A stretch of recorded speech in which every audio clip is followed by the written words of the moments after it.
बांग्लादेश का एक हिंदू व्यक्ति जिसकी मार मार कर हत्या कर दी मुसलमानों द्वारा, उसकी मॉब लिंचिंग की गई, धर्म पूछकर उसको मारा गया, मारते वक्त नारे लगाए गए, पेड़ पर उसको लटकाया गया और जला दिया गया। मुसलमान हूँ इसका मतलब ये नहीं है कि नाइंसाफी का साथ दूंगा, बेशक उसे मुसलमानों ने मारा, लेकिन मेरे घर के अंदर आग लग जाए, उसमें 10 लोग मर जाएं, मेरे पड़ोस के गाँव में आग लग जाए, वहाँ एक आदमी मर जाए, गम दोनों का होगा, अफसोस दोनों का होगा, लेकिन मैं आवाज किसके लिए उठाऊंगा?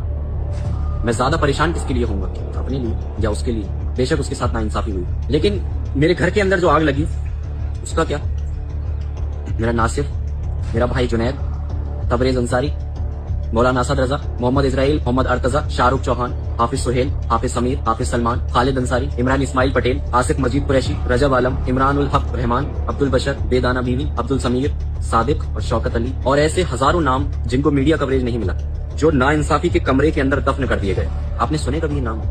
कभी किसी क्रिएटर को, सोशल मीडिया इन्फ्लुएंसर को इनके लिए इंसाफ के बारे में बात करते हुए देखा? बेशक जो बांग्लादेश के अंदर हुआ वो सही नहीं हुआ, उनको उनकी सजा मिलनी चाहिए। अगर कोई इस्लाम का नाम लेकर गलत काम करेगा, इसका मतलब ये नहीं है कि उस चीज की इजाजत इस्लाम ने दी है। कभी ना इंसाफी की इजाजत इस्लाम नहीं देता, किसी की जान लेने की इजाजत इस्लाम नहीं देता। जिहाद को लोग बदनाम करते हैं, क्या मतलब होता है जिहाद का? तुम अपनी नफ्स के ऊपर कंट्रोल कर लो, ये जिहाद है। तुम अपनी गैर जरूरी ख्वाहिशात को खत्म कर दो, ये जिहाद है। तुम अपने गुनाहों से अपने कदमों को पीछे हटा लो, ये जिहाद है। ये होता है जिहाद। किसी का गला काटना जिहाद नहीं होता, या किसी को पेड़ पर लटका कर उसकी हत्या कर देना, उसको जला देना जिहाद नहीं होता। और अगर कोई ऐसा करता है, उसको जिहाद का नाम देता है, वो मुसलमान हो ही नहीं सकता।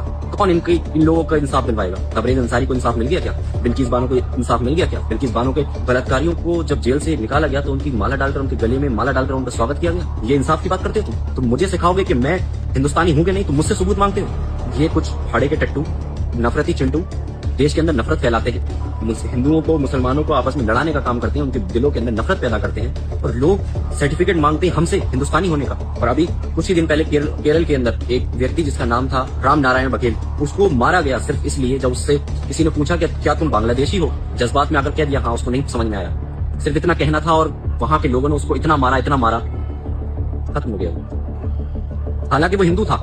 अगर देश के अंदर हिंदू मर जाए बांग्लादेशी, किसी को कोई फर्क नहीं पड़ता। विदेश के अंदर कोई बांग्लादेशी हिंदू मर जाए तो इतना बड़ा बवाल। अगर तुम खुद अपने हाथों से किसी बांग्लादेशी को मार दो, हालांकि वो बांग्लादेशी नहीं था, वो हिंदुस्तानी ही था, लेकिन उसके ऊपर से इल्जाम था कि वो बांग्लादेशी है, उसको मार दिया गया।